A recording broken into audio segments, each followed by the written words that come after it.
So in this segment, we'll be looking at doubly reinforced beam, since we have talked about singly reinforced. And in doubly reinforced, that means we'll be having reinforcement at both bottom and at the top. So there are things that that makes us to go for doubly reinforced, as I explained to you, that if the design moment is greater than the ultimate moment of resistance, that is your K is greater than K prime, then we'll be talking about doubly reinforcement. That is what it means is that the concrete will have insufficient strength in compression to generate this moment, and it maintains an under reinforced mode of failure. So for this particular one, we'll be looking at AS2, that is area of compression steel, and this is calculated from MED minus MRD. As you can see, when we say MED, that is this is the design moment, and this is the ultimate moment of resistance. MRD is the ultimate moment of resistance, while MED is the design moment. Or let me say it like you're talking about like your K or your K prime now. So when your K is greater than your K prime, I will be using that as an illustration. So you put this one minus this, that is your K minus K prime, then over this, that's your AS2. However, in the double reinforcement, the reinforcement you get here will still be added to the main reinforcement that you are getting. This is the main formula for the main formula for the area of reinforcement needed. But for the compression zone, this is the area of reinforcement that will be. This is the calculation for the area of reinforcement. So you note this. It's very simple. This D minus D2. Now somebody can ask, what is this D2? Now if you say D2, that means we are talking about the reinforcement from the let me say since the other time we want to calculate our effective depth, it is from the top of the beam to the centroid of the reinforcement underneath. However, this D2 now, it is from the top to the centroid of the reinforcement on top. Since we have reinforcement on top and at the bottom, so this one will be to the top centroid of the top reinforcement. So if you want to calculate this one now, you can always say it's like cover plus half of your reinforcement bar, or cover plus link plus half of your reinforcement bar, as the case may be.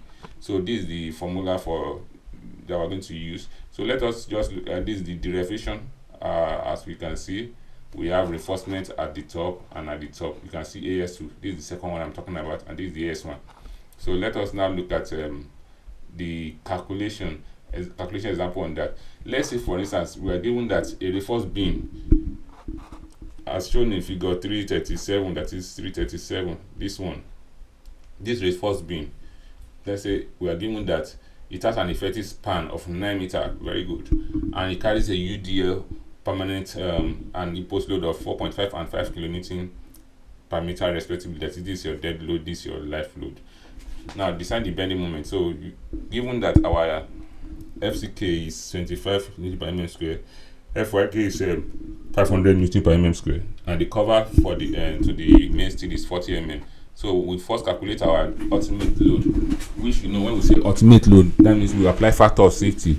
And since we are using Euro code, the factor of safety we'll be using is 1.35 for the dead load and 1.5 for the imposed load. So since we have given that the dead load is 4.5, that means 1.35 times 4.5, and the imposed load is 5, 1.5 times 5. Now, however, the span is 9 meters, which we are using to multiply to get our ultimate load. Note, this is ultimate load, not the design moment. Now for our design moment, now we'll now use WL over 8 to get our design moment, where W is what we calculated from here. Now at times you always see that they write WS square over 8 or something like that. So the LA has taken care of the first air, that's why we're just having WL over 8. So just take note of that. Now the calculation we have is this for the design moment. So having gotten this, we know that our maximum design moment is 137.5.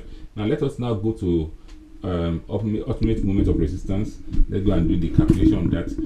Since we know our effective depth, which is D, and it's subject of the overall depth, is subject of overall depth minus the cover minus half of diameter of bar. So that way we have H minus half of diameter of bar minus cover, which is giving us this as 317. Now, even from this, I think somebody should be able to calculate the if we are going to have D2 now, you already know it will be what's it called, just cover, that's 40 plus half of the diameter bar, so it will be something like 40 plus 12.5. That's what we are going to have for our D2.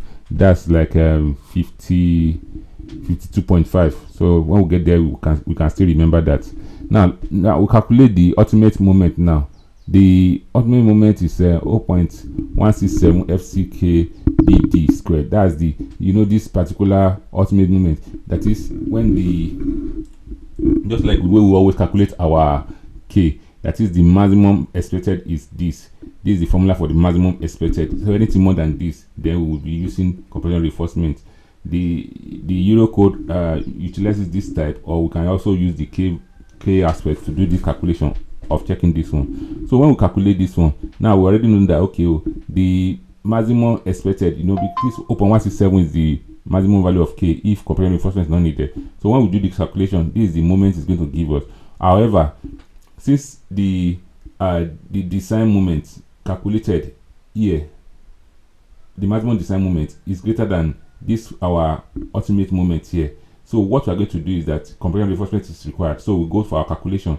Now the D2 that I was talking about the other time, you can see D2 equals to cover plus half of diameter bar, which is 40 plus 16/2. Let's say that they are using 60 mm diameter bar. So we have 48 mm for this.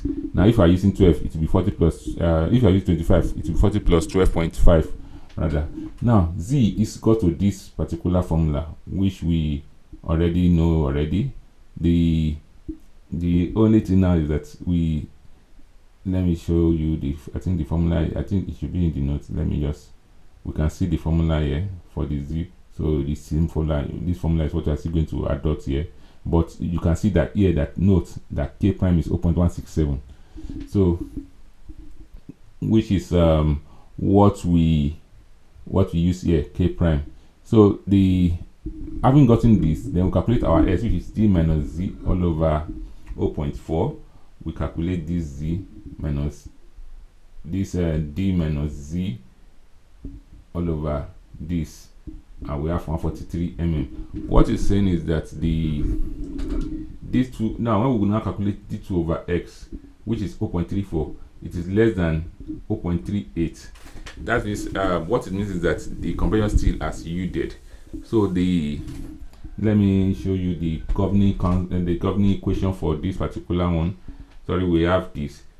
You can see the depth of the when S equals to this, that if this D2 all over S is greater than 0.38, then the compression steel will not have yielded, and therefore the compression steel stress will be less than 0.87 FYK. In such a the design stress can be obtained using figure 3.9. So what I want us to look at now is, when you do this calculation and you have this, you know what you are expecting. That is, when it's greater than 0.38, the compression steel will not have yielded. Therefore, the compression stress will be designed as this. So, however, this particular instance that we have, is it greater than 0.38? It is less than. So, compression steel has yielded already. It says if it's, let me look at it. It said if it is greater than 0.38, the compression steel will not have yielded. So if it is less than 0.38, that means it have yielded, right? So and in this particular scenario, it is less than 0.38, that means it has yielded. So you can see where this clause is coming from. Now this AS2, as we have already said the other time, is the MED minus MRD all over 0.87 FYK into D minus D2. So you already know what D is, you know what D2 is. Your MED, you know this one, as calculated in this particular place here, and as also calculated here. So you know the maximum design moment and the ultimate moment. So now, so having knowing that there's nothing much to calculate, you already know AS2. From the calculation you get 351.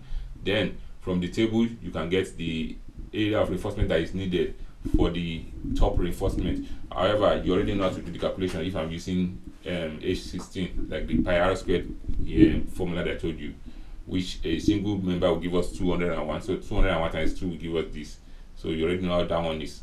Now let us look at the tension reinforcement, that is our AS1. Because of this over this plus AS2, you can see that they are adding AS2 to it. So you have this over this plus AS2. Now there's a particular place that I want us to look at. Okay, you can see that here we are putting 351, not 402. Why are we doing that? Because this is the normal area of reinforcement that is needed. However, when we are recommending, we cannot recommend the actual value. We round it up to the next number, which is why we are using 402. So when we are doing this calculation for this, we are still going to use what we calculated, not the AS provided. We are going to use the actual AS2 that we calculated. So that way we are having this. Then you now provide reinforcement based on this. Now we are having this number of reinforcements needed. So I think that one is done on that one is clear on that. Any question before I go to T and L beam?